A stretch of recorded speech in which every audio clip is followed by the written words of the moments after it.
Hello, welcome back to my channel.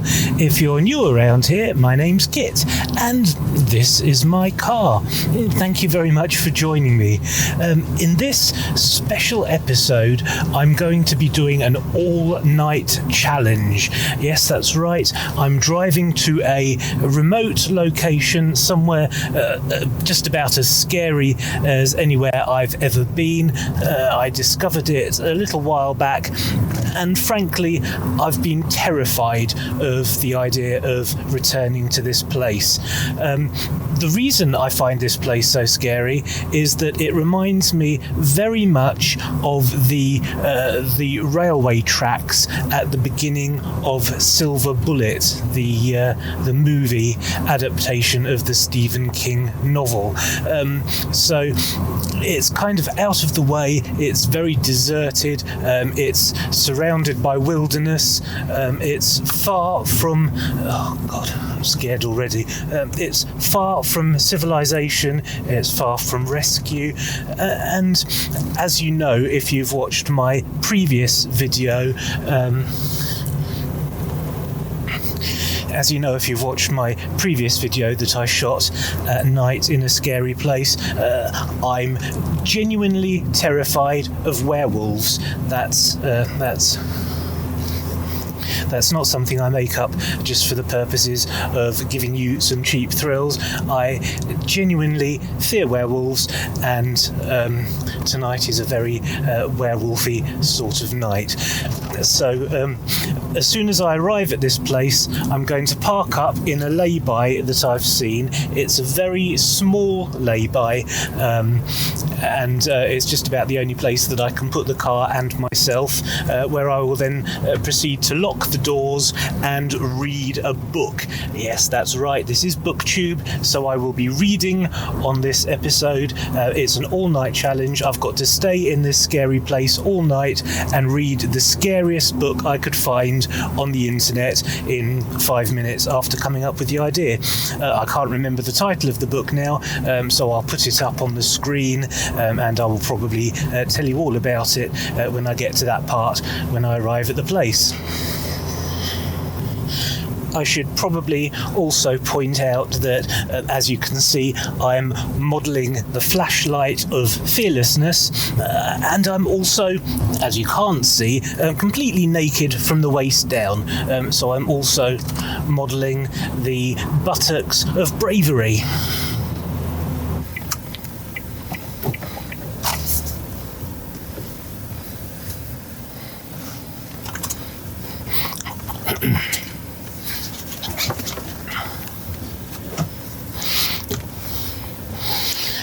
So I've just arrived at the place. I'm genuinely scared. It's very dark outside. I'm actually going to lock my doors while I think of it.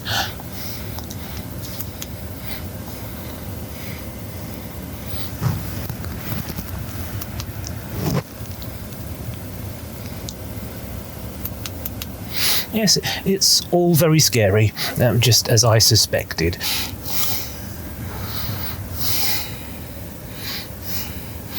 Okay, this is the second Corona book of horror stories. This is published in 2018 by Corona Books UK, and I will read out the editor's introduction, or at least part of it, and give you a bit of the flavour of the thing. Welcome to the second Corona book of horror stories. We've put our hearts and souls into this project, and I think it's safe to say the authors herein have put their blackest hearts and darkest souls into their contributions. Thought there was someone out there. What's that? We've assembled this collection with the help of a worldwide call for submissions, to which we had a fantastic response. We certainly received a lot more stories than we really liked and wanted to include... We certainly received a lot more stories that we really liked and wanted to include than we had room for in this book. I don't understand that sentence. I've tried it a few ways round, and it sounds to me like Bilbo at his birthday party. Anyway, in fact, this book was always intended to, like the original Corona Book of Horror Stories, include 16 stories, but it has 17 because we couldn't bear to exclude any of the stories you'll find here. You won't find star names here, but you will find genuinely brilliant writing talent. That's what this book is all about, and what we're all about, taking the time and trouble to seek out and celebrate the talent out there that mainstream publishers are apt to ignore. Perhaps some of this is because they're a bit sniffy about horror, a genre that seems to get increasingly sidelined by some. We, on the other hand, love horror, and it is a field in which great writing is more than possible, as the stories here prove.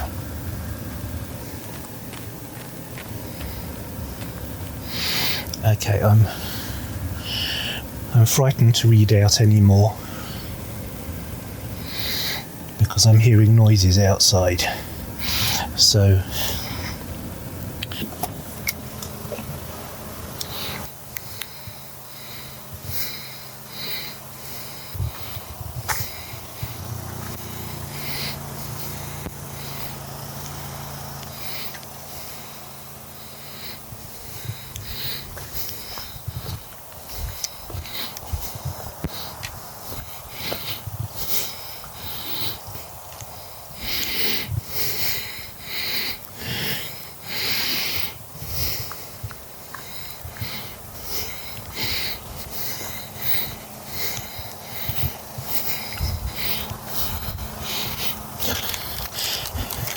I'm very, very scared.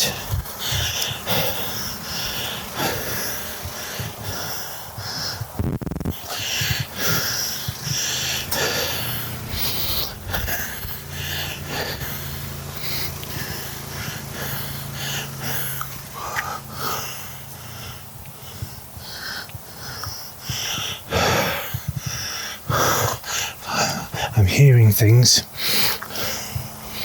I'm hearing things, but I'm not seeing anything. I should probably get back in the car, shouldn't I? I should get back in the car. I'm getting back in the car.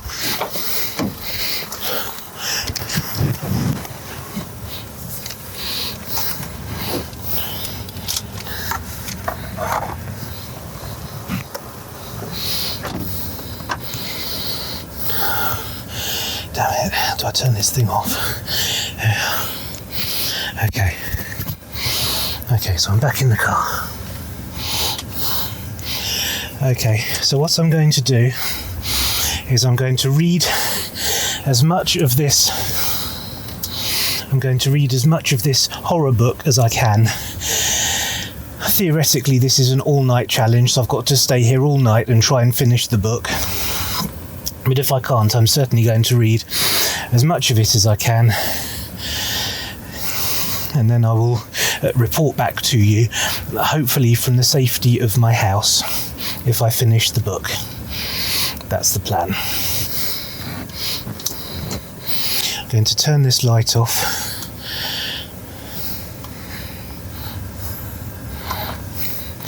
Okay, hopefully you can still see me. I've turned the light off because I want to be able to see what's going on outside.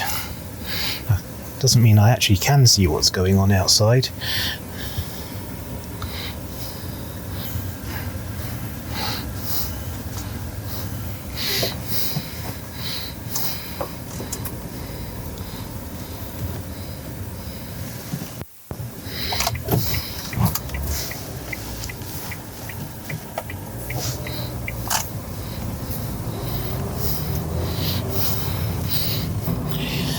Okay, I got scared. I got too scared.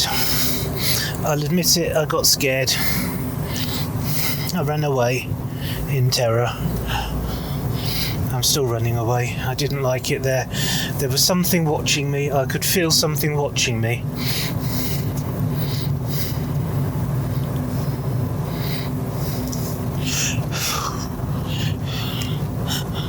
Jesus Christ, what was that? This is the scariest place I've ever been in my life. promised myself I was never coming back here. I thought I'd made a decent enough video here the last time. There was no need to return, but I have it in mind to do an overnight challenge, and frankly I got too scared at the place I was at, the railway crossing place. That was just ridiculously scary. I thought it would be alright. I thought I would feel safe there because it was a bigger road, but as it turns out it was much spookier there. That being said, this place is absolutely flipping terrifying. And again, I can't see very much out of my windows because of all the light I'm using to film with. I've sacrificed my nice, attractive teal sort of coloured light.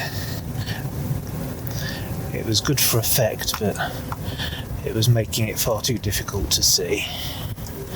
Oh my god, here we are. This is the scary place.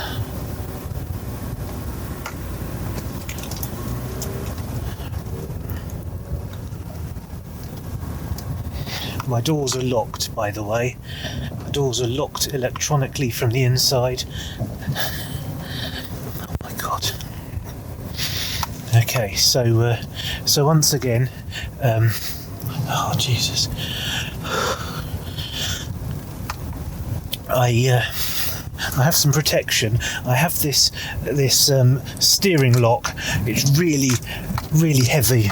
I can use this to hit werewolves with if they attack me, or crazed psychopaths. And I've got my flashlight of fearlessness. It's not working very well. My plan is to park up in approximately the same place that I parked up last time. Not necessarily because it's a safe place. I mean, after all, I was actually attacked and eaten by a werewolf the last time I was here, but I got better. Okay, so I keep thinking there's something behind me. I'm seeing movement in my wing mirrors. Anyway, my Kindle is lighting my face up quite nicely, at least on my phone camera. I assume it's doing a decent enough job on my GoPro.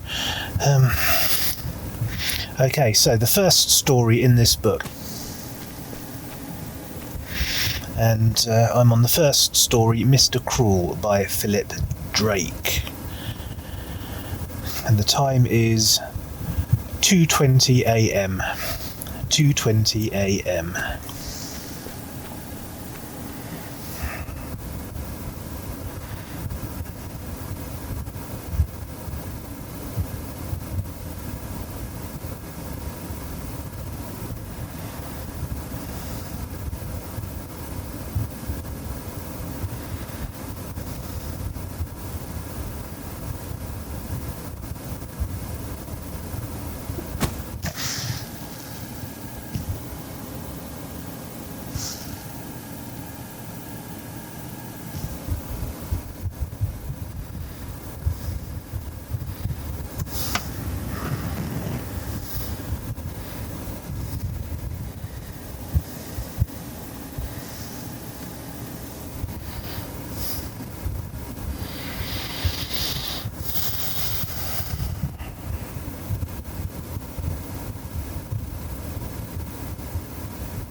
Christ.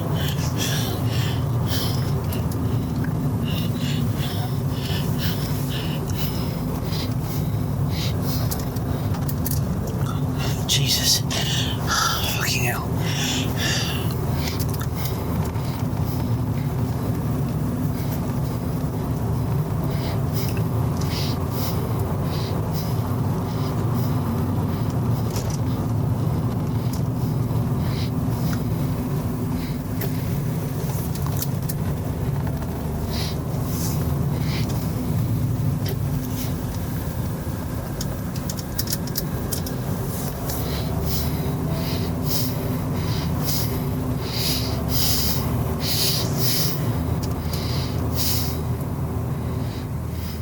Well, I've returned to the scene of the crime. I'm back at the crossing that I was at last night. It's the next day. Obviously, I am still alive. I feel that I escaped by the skin of my teeth, because if you have a look at the back of my car, you can see that something grabbed me. It pulled the wiper off the rear window, and there appears to be some sort of hair stuck to the wiper blade. So obviously I don't know whose hair that is or how it got there, but I think it was wise of me to run away when I did.